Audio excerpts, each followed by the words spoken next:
ขอต้อนรับพี่รับน้องเข้าสู่ช่องพอซ่อนมาเล่าอีกเช่นเก่าเช่นเคยซึ่งจะได้นำเอาเรื่องราวต่างๆที่เกิดขึ้นกับบ้านศรีวิไลเนาะมาตอนมาฝากพ่อแม่พี่น้องคือเก่าคือเดิม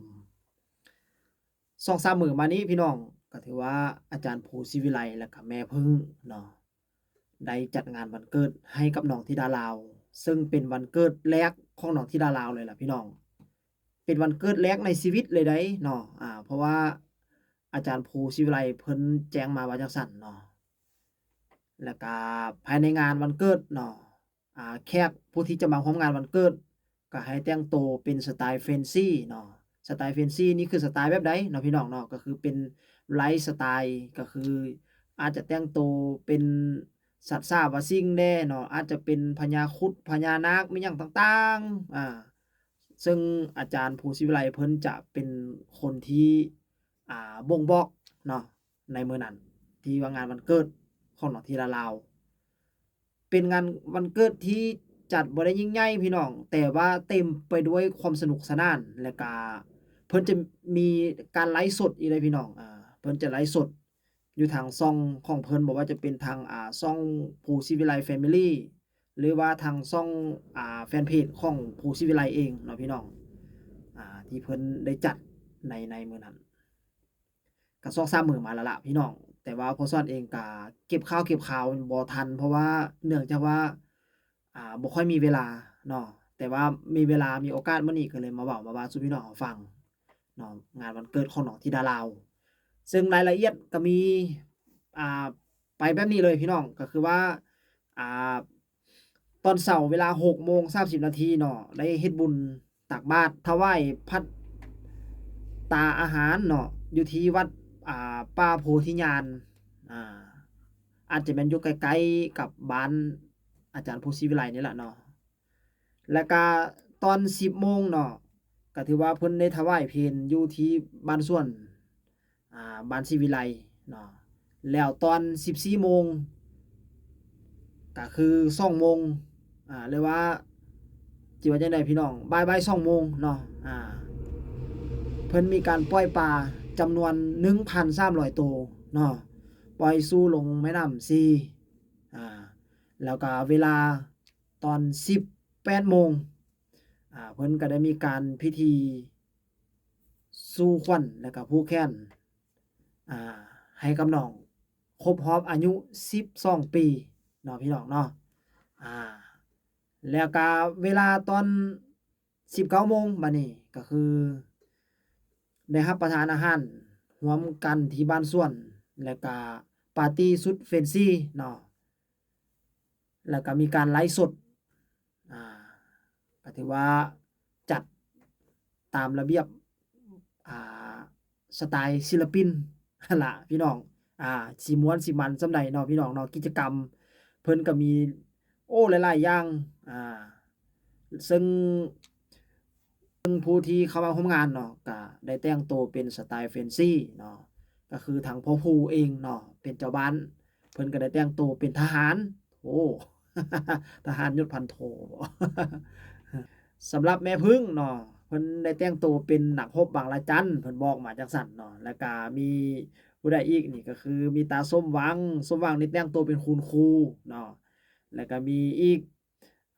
ยายอรุณแต่งตัวเป็นยักษ์ แล้วก็ต่อมาเนาะตาสมัยเนาะแต่งตัวเป็นอินเดียแดงว่าซั่นแล้วก็คุณยายอุบลแต่งตัวเป็นคุณหมอธรรมแล้วก็พ่อโก้นี่จัดอยู่ว่าแต่งตัวเป็นวัยรุ่นยุค90ว่าซั่นสิเป็นจั่งใดพี่น้องอาจจะเป็นนุ่งทรงคาบานบ่หรือนุ่งเสื้อลายดอกแล้วก็แบกมีหยังก็เทปอาแบกเทปที่มีอันคาเซตเนาะอาอยู่เทิงบ่า ประมาณนั้นแล้วก็จงทรงผมปล่อยๆหน่อยหนึ่งสิประมาณนั้นติบ่แต่งตัวเป็นนั่นแล้วก็ต่อมาแม่เตือนเนาะแม่เตือนแต่งตัวเป็นคุณหมอแล้วก็ยายเพชรเป็นเศรษฐีอาหรับบทบาทของเพิ่นส้มอีหลียายเพชรนี่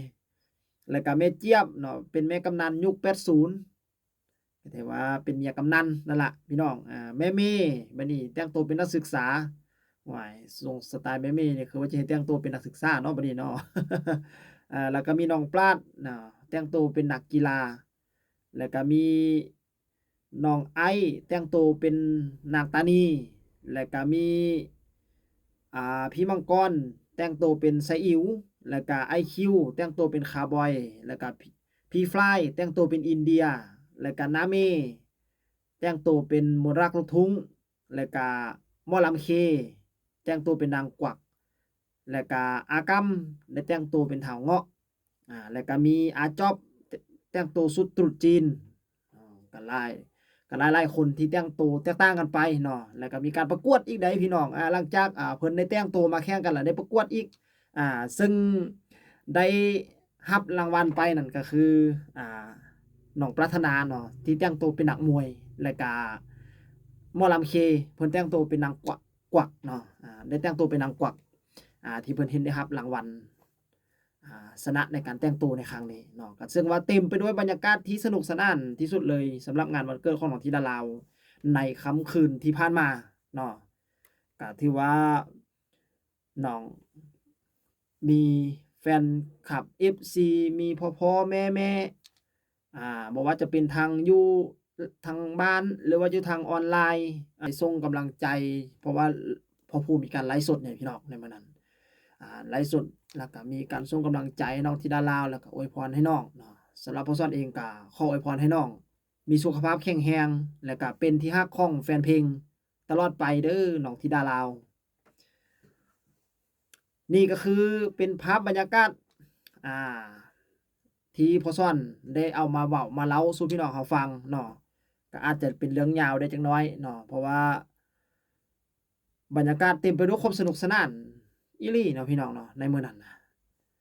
เพราะว่าแต่ละคนแต่งตัวไปแบบจะว่าจังได๋ไปเห็นแล้วคือว่าประทับใจที่สุดเลยเนาะเพราะเห็นเพิ่นเอาลงในกลุ่มปิงปังๆอยู่สิว่าโอ๊ยเสียดายพ่อซ้อนอยากไปร่วมนำสุดๆเลยมื้อนั้นเนาะเสียทีแต่อยู่ไกลอะสำหรับคลิปนี้เองก็พ่อซ้อนเองก็สิขอลาไปก่อนเด้อเนาะพบพ้อกันใหม่ในคลิปหน้าซึ่งพ่อซ้อนจะนำเอาเรื่องราวอ่าเกี่ยวกับบ้านศรีวิไล